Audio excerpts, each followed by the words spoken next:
তদন্তে প্রশ্নে CBI, supreme কোর্টে আরজিকর নিয়ে প্রশ্নে সিবিআই প্রশ্ন তুলে সুপ্রিম কোর্টে নির্যাতিতার পরিবার। এর আগেই প্রধান বিচারপতি পরামর্শ দিয়েছিলেন যে আপনারা নতুন করে আবেদন করুন। সেই প্রধান বিচারপতির পরামর্শ মেনেই নতুন আবেদন এবং সিবিআইকে ফের তদন্ত করার আবেদন, ট্রায়াল আবার শুরু হোক, এটাই আবেদন। মামলা ফেরানোর দাবি কলকাতা হাইকোর্টে বিচারপতি তীর্থঙ্কর ঘোষের বেঞ্চে। সোমবার কোর্ট রেজিস্ট্রিতে নির্যাতিতার পরিবার। এই সপ্তাহেই পরিবারের আবেদনের শুনানির সম্ভাবনা।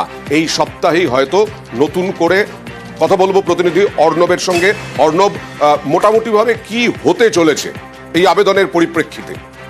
এবং গত সপ্তাহে সুপ্রিম কোর্টের প্রধান বিচারপতি পরামর্শ দেন, যেহেতু একটি রায় ঘোষণা হয়েছে আরজিকর কাণ্ডে, একজন দোষী সাব্যস্ত এবং তার সাজাও হয়েছে, এই অবস্থায় রায় ঘোষণার আগে যে আবেদন পরিবার করেছিল সেই আবেদনের যদি সুপ্রিম কোর্টকে এখন শুনানি করতে হয়, সেক্ষেত্রে নানা রকম কনসিকুয়েন্স আসতে পারে, অর্থাৎ আইনি পরিণতিও তার অনেক রকম আসতে পারে, যেটা কিন্তু পরিবারকেও তার মোকাবিলা করতে হবে।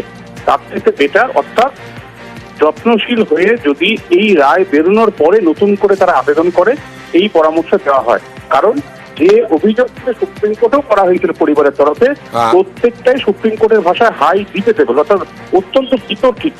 সেই জায়গা থেকে পরামর্শ নতুন করে গতকাল সুপ্রিম কোর্ট রেজিস্ট্রিতে পরিবারের তরফে আবেদন করা হয়েছে এবং এক্ষেত্রে নির্দিষ্ট করে বলা হয়েছে সিবিআই তদন্ত নিয়ে তাদের যে প্রশ্ন, তার পাশাপাশি কলকাতা হাইকোর্টে যেহেতু তারা আগেই মামলা করেছিল বিচারপতি তীর্থঙ্কর ঘোষের বেঞ্চে, সেখানেই এই বিষয়টি ব্যাখ্যা করে সুপ্রিম কোর্ট ফিরিয়ে দিই কলকাতা হাইকোর্টের, যেখানে তারা রিট্রায়ালের অপশন চেয়েছে। পরিবারের প্রত্যেককে সাক্ষ্য নেওয়া সহ একাধিক বিষয় সেখানে যুক্ত রয়েছে।